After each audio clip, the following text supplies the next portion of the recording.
नमस्कार दोस्तों, स्वागत है आपका मेरे चैनल कॉमिक्स लाइफ में।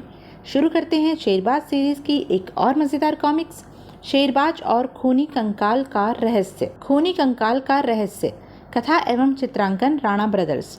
भारत के विश्वविख्यात वैज्ञानिक प्रोफेसर स्वामीनाथन, जिन्होंने अणु ऊर्जा पर कई अनुसंधान किए थे, एक अंतर्राष्ट्रीय विज्ञान सम्मेलन से लौटकर अभी अपने घर पहुंचे ही थे कि मंगू, देखो तो कौन है।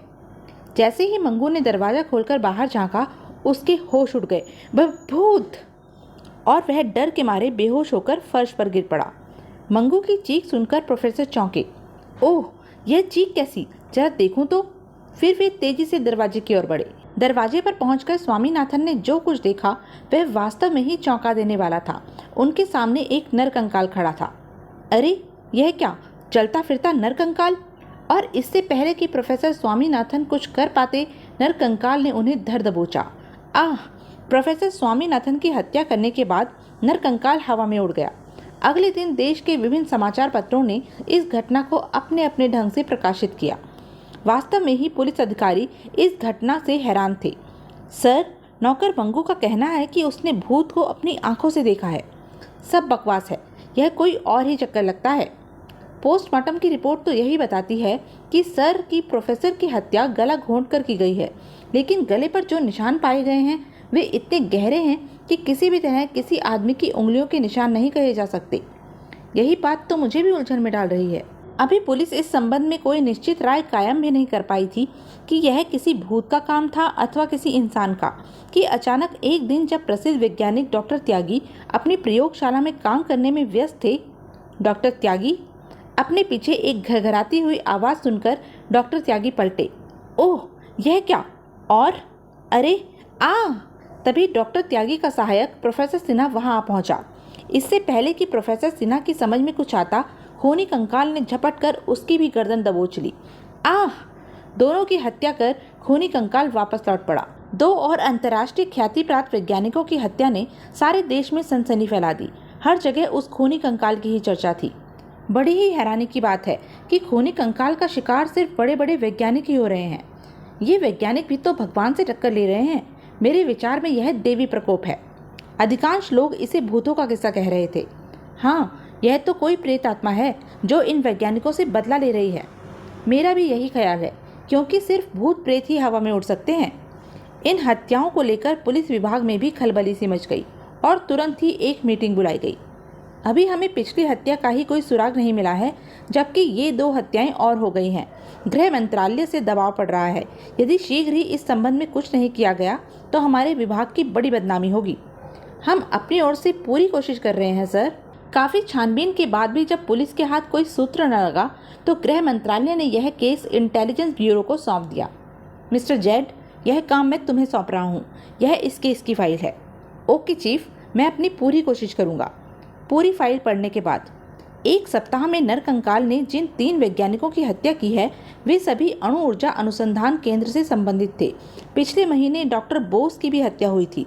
वे भी इसी केंद्र से संबंधित थे, लेकिन उनकी हत्या उनके सहायक प्रोफेसर आनंद ने की थी, जो इस समय जेल में है, जबकि अन्य वैज्ञानिकों की हत्या किसी नरकंकाल ने की है। हालांकि डॉक्टर बोस की हत्या और अन्य वैज्ञानिकों की हत्या के ढंग में अंतर है, लेकिन फिर भी इन सब हत्याओं में एक बात विशेष रूप से महत्वपूर्ण है कि ये सभी वैज्ञानिक अणु ऊर्जा केंद्र में एक साथ काम कर रहे थे, जिनमें से अब तक 4 की हत्या हो चुकी है। एक जेल में है, बाकी बचे 2। वे हैं डॉक्टर सेन और प्रोफेसर दारूवाला। मुझे सबसे पहले इन दोनों को ही चेक करना चाहिए। पहले डॉक्टर सेन के घर चलता हूँ। जब मिस्टर जेड डॉक्टर सेन की कोठी पर पहुँचा, डॉक्टर सेन अपनी इकलौती बेटी माला के साथ अमेरिका गए हुए हैं। ओह! उधर अपने निवास स्थल पक्षी विहार पर शेरबाज अपने फार्म के मैनेजर दिलावर के साथ पक्षियों का अध्ययन करते हुए। शेरबाज, जरा देखना, यह कौन सी किस्म की मुर्गाबी है? इसे लाल सिर वाली बतख कहते हैं।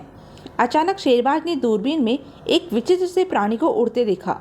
अरे, यह क्या? यह तो नरकंकाल है। दिलावर भी उस उड़ते हुए नरकंकाल को देखकर हैरान रह गया। मुझे अपनी आंखों पर विश्वास नहीं हो रहा। कहीं यह वही नरकंकाल तो नहीं जिसने राजधानी में तहलका मचा रखा है? हो सकता है। मैं तो इस किस्से को कोरी गप ही समझ रहा था। यह तो वास्तव में ही कोई बड़ा चक्कर है। शेरबाज को उस रात बड़ी देर तक नींद नहीं आई और वह सोचता रहा। यह नरकंकाल 3 वैज्ञानिकों की हत्या कर चुका है। इससे पहले डॉक्टर बोस की भी हत्या हुई थी। उस हत्या के आरोप में उनका सहायक आनंद पकड़ा गया था, जो अब जेल में है। क्यों न उससे मिला जाए, शायद उसी ने इन हत्याओं का कोई सुराग मिल सके। दूसरे दिन शेरबाज जेलर से मिला। मुझे अफसोस है मिस्टर शेरबाज, आपने आने में बहुत देर कर दी। कल रात ही प्रोफेसर आनंद की हत्या कर दी गई है। ओह, यह कैसे हुआ? जेलर ने पूरा किस्सा शेरबाज को सुनाया। कल रात जब मैं राउंड पर था। ओह, यह चीख कैसी? मैं दौड़ता हुआ चीख की दिशा में पहुंचा। उफ, वही खूनी कंकाल। खबरदार, छोड़ दो उसे। लेकिन मेरी धमकी का उस पर कोई प्रभाव नहीं पड़ा। मजबूर होकर मुझे उस पर गोली चलानी पड़ी। लेकिन ओह, गोलियों का तो इस पर कोई प्रभाव नहीं पड़ रहा। मैं उसके पीछे दौड़ा। वह खूनी कंकाल मुजरिम आनंद की कोठरी में जा पहुंचा और आई! फिर जो कुछ मैंने देखा उससे मेरे रोंगटे खड़े हो गए। उफ! फिर वह कंकाल आनंद की हत्या कर निकल भागा, जबकि हम अपनी पूरी कोशिशों के बावजूद भी उसका कुछ न बिगाड़ सके। ओह! इस सूचना से निराश होकर शेरबाज प्रोफेसर दारूवाला के घर की ओर चल पड़ा। प्रोफेसर दारूवाला के बंगले पर। हेलो प्रोफेसर, मुझे शेरबाज कहते हैं। ओह शेरबाज, आपसे मिलकर बहुत खुशी हुई। आपके बारे में मैं काफ़ी कुछ सुन चुका हूँ। कहिए, आपकी क्या सेवा कर सकता हूँ? प्रोफेसर, मैं आपसे उस खूनी कंकाल के बारे में कुछ बातें करना चाहता था। मिस्टर शेरबाज, मैं भी हैरान हूँ। समझ में नहीं आता कि यह सब क्या चक्कर है। मेरे 3 पुराने साथी और देश के महान वैज्ञानिक उसी कंकाल द्वारा मार डाले गए हैं। इससे पूर्व मेरे एक अन्य सहयोगी डॉक्टर बोस को हमारे ही सहयोगी प्रोफेसर आनंद ने मार डाला था। इस तरह हमारा देश अब तक 4 महान वैज्ञानिकों से हाथ धो चुका है। आपको जानकर दुख होगा कि प्रोफेसर आनंद की भी कल रात जेल में हत्या कर दी गई है। ओह, प्रोफेसर आनंद की भी हत्या कर दी गई? लगता है यह कोई गहरी साजिश है। मैं डॉक्टर सेन के बारे में बहुत चिंतित हूँ। लगभग 2 महीने पहले वे अमेरिका गए थे, परंतु वहाँ जाने के बाद उनका कोई समाचार ही नहीं मिला। कहीं उनकी भी हत्या तो नहीं हो गई? ठीक है प्रोफेसर, मैं पहले डॉक्टर सेन के बारे में ही पता करता हूँ। वहाँ से लौटकर शेरबाज ने सीधे हवाई अड्डे पर फ़ोन किया। मैडम, क्या आप बता सकती हैं कि आज से 2 माह पूर्व 7 जुलाई को फ्लाइट नंबर JL 431 से कोई डॉक्टर सेन और उनकी लड़की माला अमेरिका को रवाना हुए थे अथवा नहीं? क्या बात है श्रीमान, अभी अभी एक और आदमी फ़ोन पर उनके ही बारे में पूछ रहा था। खैर, आपको भी बता दूं, डॉक्टर सेन और उनकी लड़की माला उस फ्लाइट से नहीं गए। तो डॉक्टर सेन अमेरिका नहीं गए, लेकिन वे कहाँ हो सकते हैं? और वह दूसरा आदमी कौन हो सकता है जिसने डॉक्टर सेन के बारे में पूछताछ की है? मुझे तुरंत उनके बंगले को चेक करना चाहिए। फिर शेरबाज सीधा डॉक्टर सेन के बंगले पर पहुंचा। दरवाजे पर तो ताला लगा है, लेकिन वह खिड़की खुली है। जरूर कोई गड़बड़ मालूम पड़ती है। मुझे भीतर जाकर देखना चाहिए। बंगले के पीछे की दीवार फांदकर शेरबाज भीतर कूदा और खुली खिड़की से भीतर प्रविष्ट हो गया। भीतर पहुंचकर, अरे, यह दरवाज़ा तो खुला पड़ा है। जरूर कोई यहाँ आया है। तभी उसे सामने वाले कमरे में टॉर्च की रोशनी दिखाई दी। कोई पहले से ही भीतर घुसा हुआ है। दबे पांव शेरबाज बड़ी सतर्कता से उस ओर बढ़ा, परंतु तभी अंधेरे में कोई चीज उसके हाथ से टकराकर आवाज करती हुई गिर पड़ी और भीतर मौजूद आदमी एक ही छलांग में टॉर्च बुझाकर शेरबाज के सामने हाथ में पिस्तौल लिए आ गया। खबरदार जो हिलने की कोशिश की, परंतु शेरबाज की फुर्ती से वह परिचित नहीं था। शीघ्र ही दोनों में मुकाबला शुरू हो गया।